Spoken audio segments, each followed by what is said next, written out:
Welcome to Easy Anatomy for part 2 of cerebellum, and in this part I will focus on the function and connection. Function, connection, and dysfunction.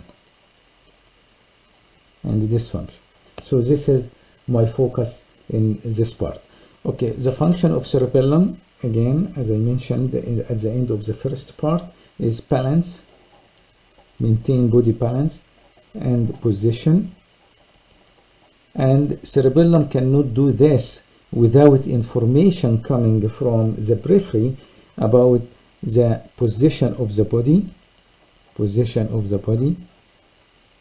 through what we call it proprioception, and through its connection with vestibular system or vestibular nuclei. Okay. The second function is coordination of voluntary movement. Okay. So basically you can move the forearm between supination, pronation quickly, and also dorsiflexion or plantar flexion of the hand. So basically this is the coordination, or if you want to touch the tip of your nose with the finger, and the movement of the shoulder and the movement of the elbow and your hand are going to be smooth by cerebellar function, okay, by healthy cerebellum. So coordination, and this is include fine tuning and also controlling the extent of muscle contraction and the muscle tone. 3, motor learning, and the motor learning and the planning happen through its connection with cerebral cortex. Then the last thing is cognitive function, and this is not well understood, but the most important thing is to focus on that this is related more to the speech, to the language or speech. Is not well understood. To understand this function of cerebellum, you need to always remember the fact that cerebellum is located intermediate between higher center, which is cerebral cortex, cerebrum, and lower center here, which is spinal cord,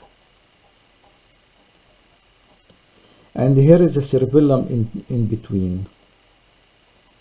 So there is connection back and forth, reciprocal connection between cerebrum and cerebellum, the same between spinal cord and cerebellum. Okay.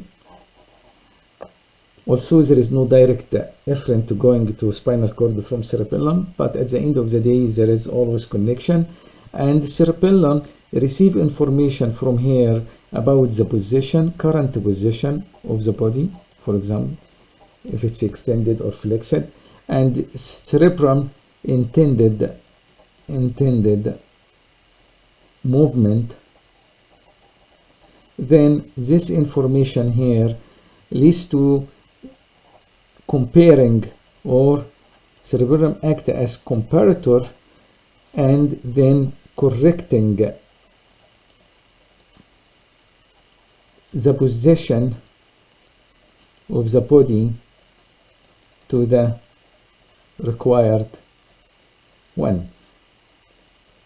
Okay, so basically keep in mind that cerebellum is located between cerebrum and spinal cord. They receive information and send information to both of them, and comparing all this information and correcting any mistake. Then that's why cerebellum is well equipped with cerebellar nuclei,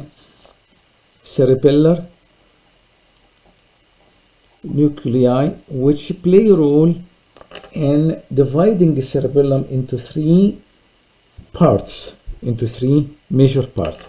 So let us look at the cerebellum from inside.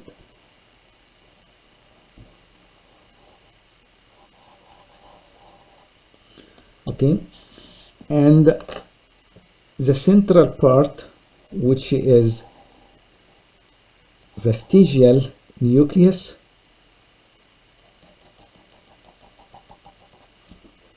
okay, and the ending posteriorly here, where you can find this loop, which is folliculonodular loop,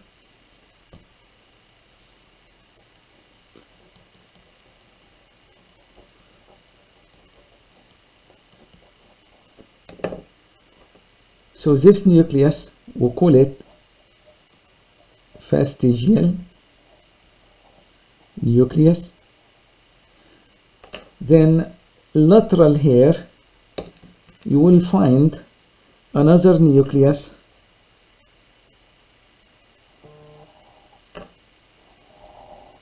this nucleus we call it interposed nucleus, which has two parts. One is called impuliform and the other part is glucose. So interposed or intermediate nucleus. Then most lateral, you will find there is dentated nucleus. That's why we call it dentate, because it is tooth-like structure, dentate nucleus. Okay, so this is the interposed, this is the dentate, this is the vestigial. So if you look, this part,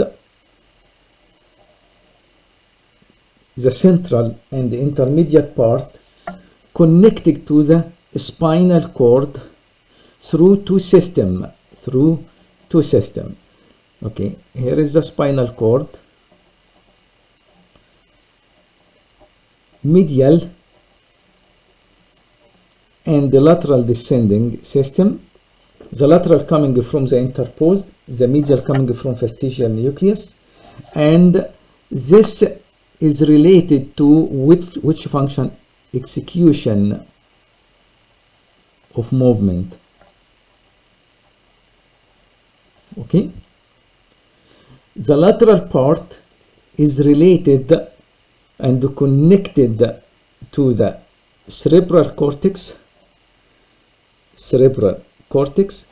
and this is for motor planning and learning. When I say cerebral cortex, area 4 and area 6, motor and the premotor area. Then the most posterior part, this folliculonodular part, is connected to vestibular system or vestibular nuclei, and in turn is related to balance. Okay, this is the easy way to remember the function of cerebellum.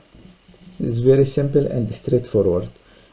Then, for this reason, cerebellum cannot do this without having fibers and information coming to it or sending information out of it. So what are the sources of the afferent? What are the destination of the efferent? So basically, again, here is the cerebellum.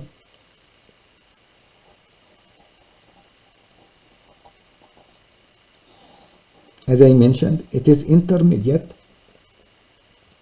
receiving afferent through three peduncles. What are those peduncles again? There is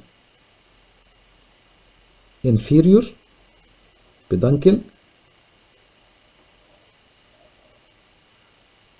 there is middle peduncle, and there is superior peduncle. Okay. The information coming to cerebellum through the inferior peduncle This is the inferior cerebellar peduncle coming from spinal cord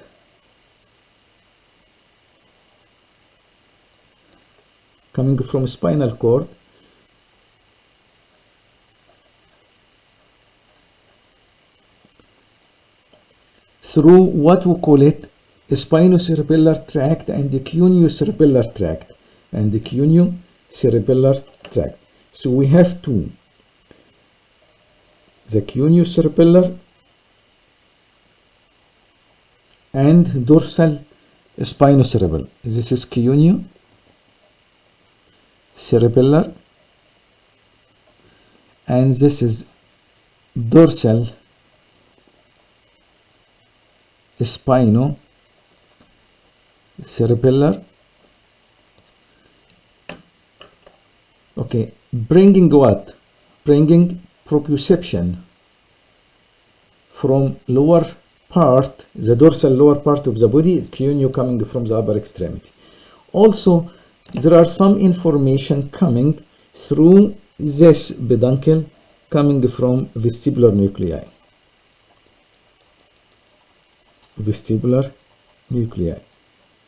And also from olivary nucleus.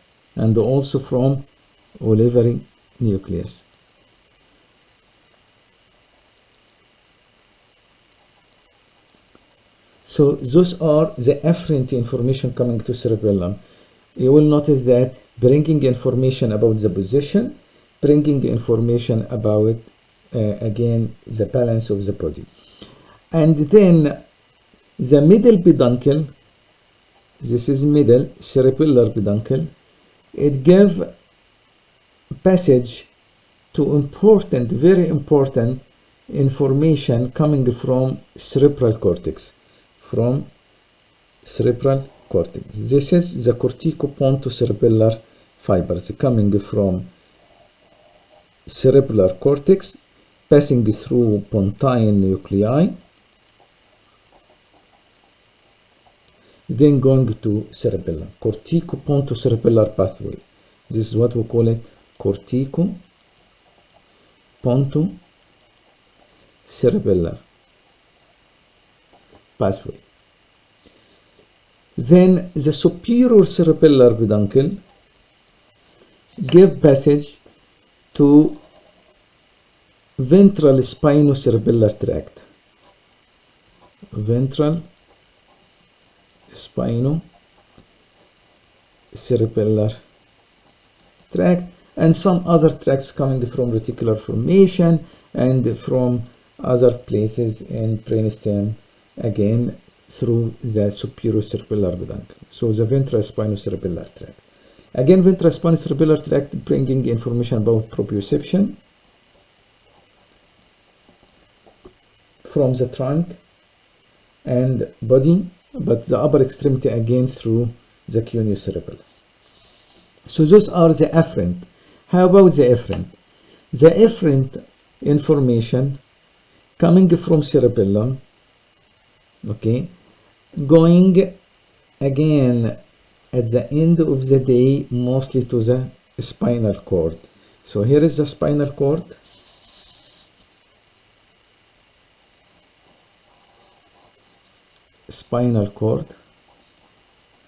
So how the efferent of cerebellum go to spinal cord?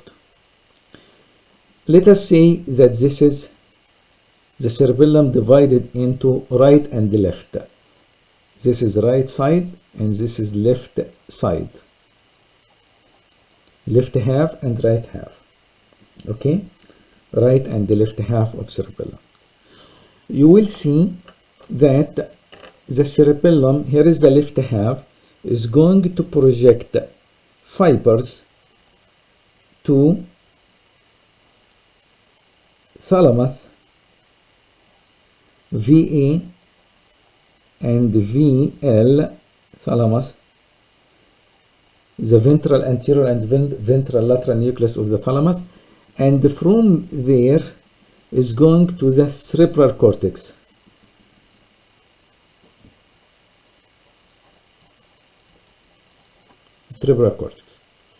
Okay, again I will extend this line like we split everything into right and the left half.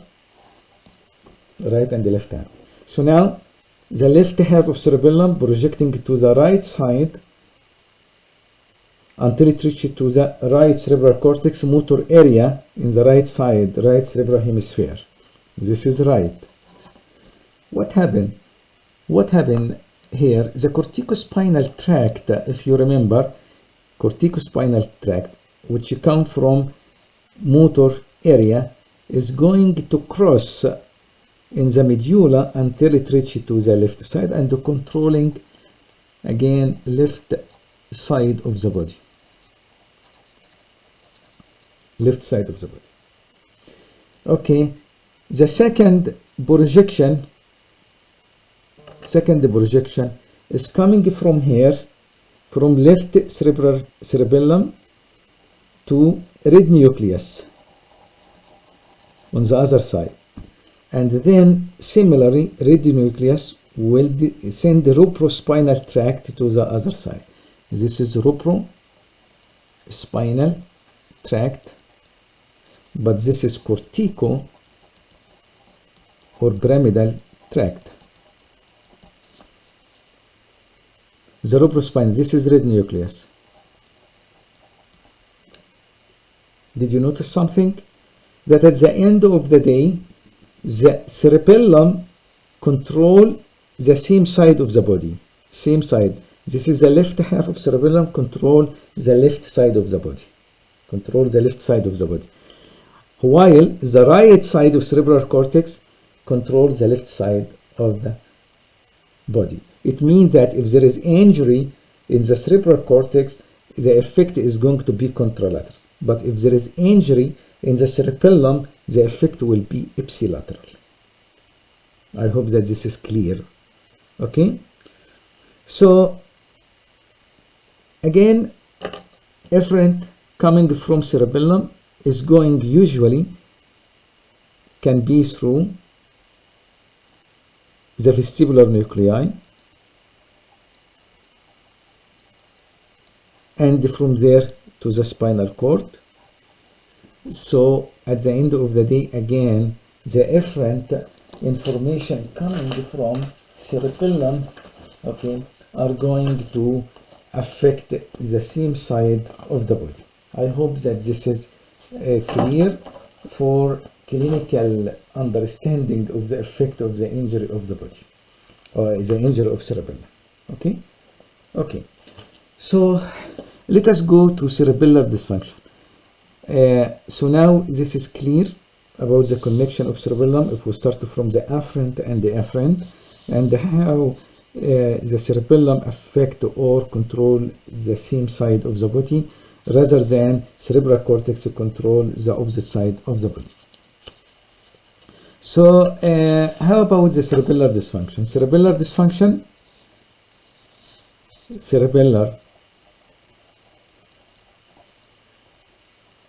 dysfunction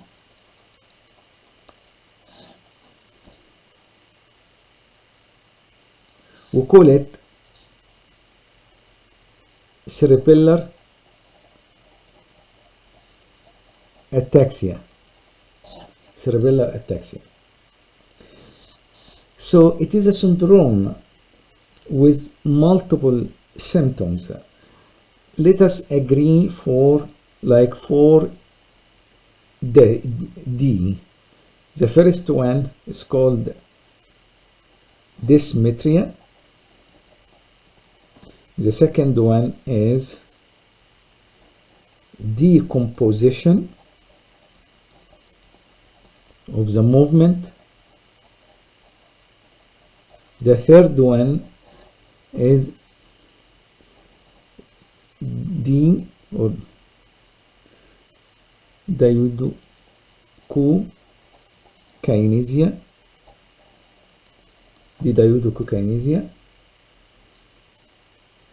Diudocokinesia, and I will explain what does it mean. 4, dysarthria, problem with speech. Okay, and finally intention tremor. tremors. Okay, so what is dysmetria, what is decomposition, and intention tremor? You can test this one with simple test, which we call it finger nose test. The finger nose test. If you ask the patient to touch the nose, the tip of the nose with the finger, okay, what happened? You will notice 3 different symptoms, or 3 different like signs of which represent cerebellar ataxia. The first one is inability, okay, to exactly touch the nose. Instead, the finger will go around different area. Second, you will see that instead of moving the shoulder and the elbow and the wrist simultaneously, the composition of the movement of shoulder, elbow, and the wrist. Instead of moving them together at the same time, the patient will move the shoulder first, then the elbow or the forearm, then the hand. So basically decomposition of the movement. The third sign you can see, which is intention tremors. You will find that the finger started to shake and there is some tremors. Okay, so what is this diudocokinesia? This is because of no coordination, absence of coordination of voluntary movement.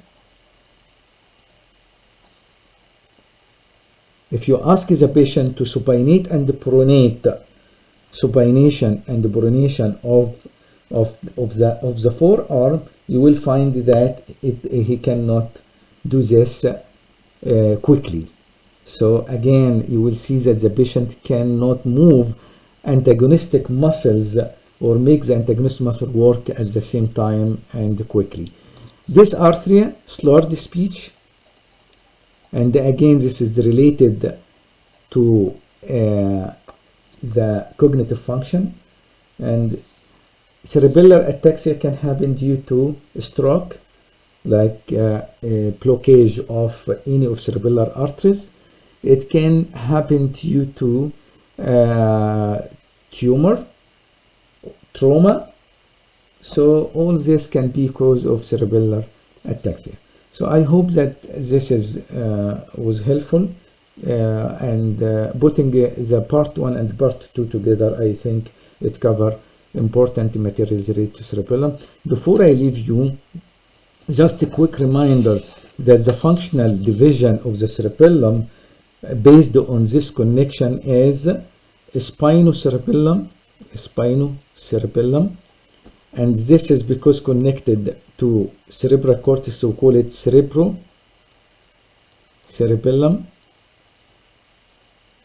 and this is because this part connected to vestibular nuclei, we call it vestibulocerebellum. Okay, so we have 3 functional divisions: spino and cerebro and vestibulocerebellum. Thank you very much.